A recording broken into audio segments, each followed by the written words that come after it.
Yeah, it goes everybody, because today we'll be playing a game called Little Red Mushroom Head. Let's see. Preferences, text speed must be full, always. Let's continue. Begin, I guess. Let's go. Well, are you certain you don't need me to come along, Penelope? The journey to town is a long one. Just follow the path and you'll be there by noon. Do not stray for any reason. This reminds me of the intro for Little Red Riding... No. Is it? Dark Side of Red Riding Hood by Sharon. Yeah. Because it also starts with a warning. Wait. Let me just do this. Oh, not that. Yeah, somewhere like that. As you can see. Do not stray for any reason. You have the list I gave you, yeah? What you need to do before returning home? Sell everything in your basket and come back with fresh food and materials for the next week. Only take what you can safely carry home and don't think about stealing. I'm not worrying too much, Penelope. The last time you went out on your own, why, I still have nightmares about it. Listen to me, Penelope. You're a nice girl, but you're pretty dumb. If you ever find yourself losing your way, do not follow the crows. They will lead you straight to death, which is funny because crows are one of the best animals in the world and they're the most intelligent and the most loyal, so I don't get this crow slander. Go fuck yourselves. Do you understand? I hope you mean that earnestly. You best be on your way now. If you wait too much longer, you might not make it home before nightfall. Please return home in one piece, alright? I love you. ... Mushroom Head. It's the first step Penelope has taken outside without her mother by her side for years. The girl has gone out to town countless times, so the path is practically ingrained into her head, with the morning sun lighting up the way. She has no worries about getting lost in the sea of trees. Basket in hand, filled to the brim with goodies, she makes the long trip to town with a slight skip in her step. I just noticed maybe I should have done where an image is more transparent. In the talking image that I'm using right now, I'm testing it out. Yeah, I should do that again. Anyway, long trip to town with a slight skip to her step. Living deep in the woods is uneventful, with the girl's only family being her mother and having no real friends to speak of. Penelope's day-to-day life is more of the same.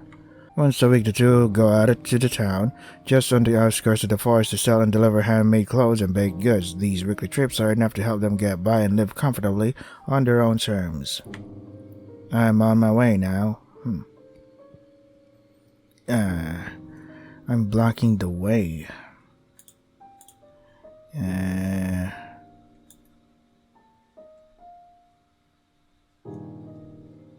Somewhere around here. Then I flip it. Can I flip this? How do I flip this? Yeah. Maybe somewhere around here. Looks good, I guess. Yeah, whatever.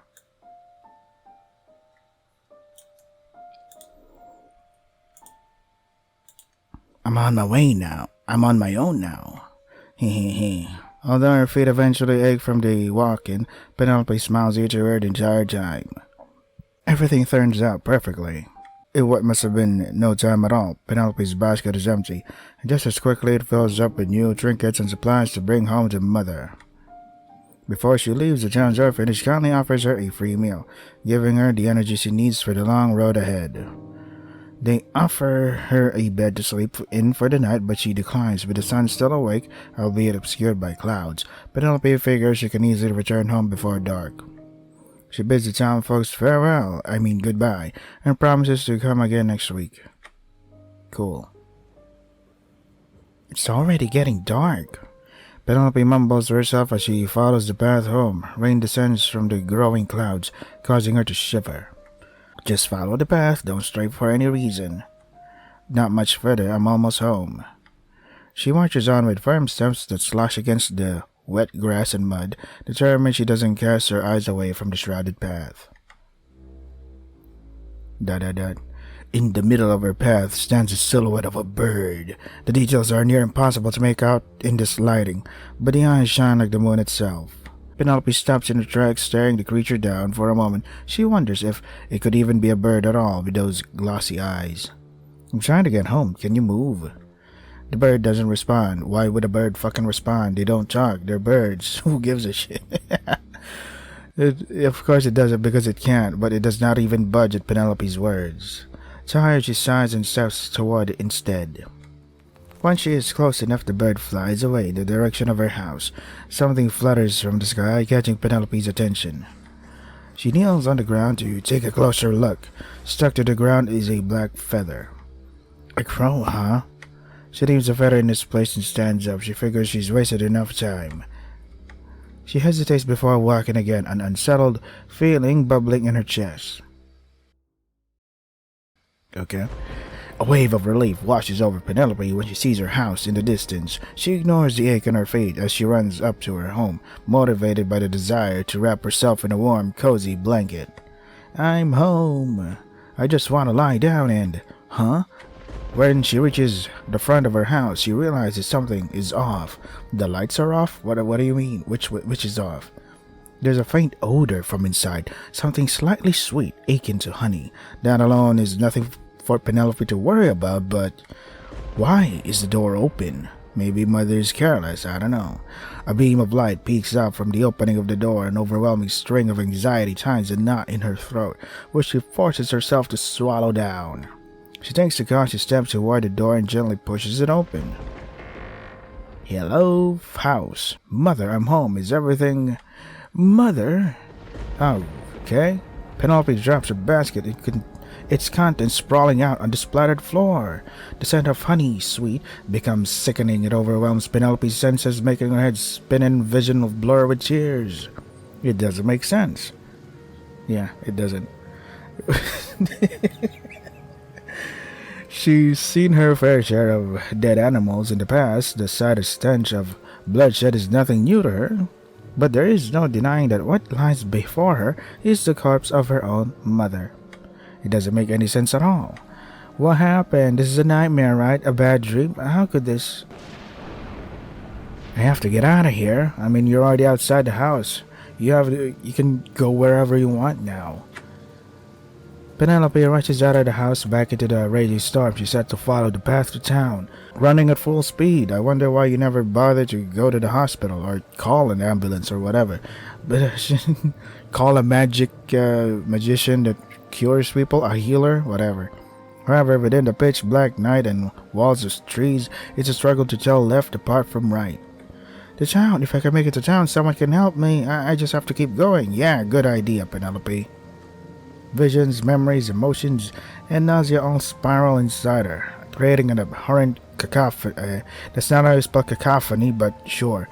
C-A-C-O.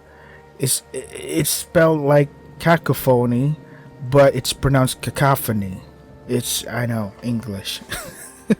In her mind and body, still she runs. Or is that an actual word, cacophony? I don't know. And she runs and runs, passing by the same few trees again and again. She can look down at her feet, but she cannot see a path before her. Yeah. She runs and runs and runs, the reverberating cry of a crow overtaking the sound of brutal rainfall. She can look behind her, but what's the point? She loses her balance and falls onto the harsh ground. Like a marionette with its strings cut, she lies unmoving. She sweeps her arms, straining her dirty, wet sleeves further. Lost, alone, and stuck in the dark, she has to wonder if there's any point in getting up. She hears the hungry cry of an animal. A thought crosses her garbled mind, sticking out among the never-ending clamor. If things are to end this way, it will be torturous, agonizing, cruel, but at least it will end. Living deep in the woods was uneventful, with the girl's only family now gone. There isn't much reason for her to go on. She has no friends to speak of. She has no particular hopes for the future. She has nothing. Ooh. I'm on my own now. Yeah. She inhales, breath and body trembling before closing her eyes. And what happens? Damn, I like this. What happened? The fangs of a wolf do not pierce her skin. What? The claws of a bear do not rip into her heart. Okay. Instead, a gentle tap meets her arm again and again. When she doesn't respond, the tapping speeds up, growing forceful. It's painful, but not enough to do anything more than leave a few scratches or bruises. It's more annoying than anything else. Grumbling, Penelope finally lifts her head to see what it would be. It could be, I mean. A familiar set of glowing eyes greet her, staring her down intently. Exhausted, Penelope waves it away with a limp hand and pleads in a broken voice. Go away, wait until I'm dead before you eat me. The crow moves out of the way of her hand but doesn't leave. She soon plants her face in her arm again, only for the bird to peck at her again. She croaks out a sob. Why do you always have to haunt me? Leave me alone already. Another swan, but the crow is persistent, simply switching sides instead. Defeated, Penelope closes her eyes again, ready to block the animal out. She feels every peck, both heavy and light, but she dares not to grant it a reaction. She wishes for nothing more than to rest. Do you mother you? Penny? Crow, follow the muffled voice of a man wakes her up.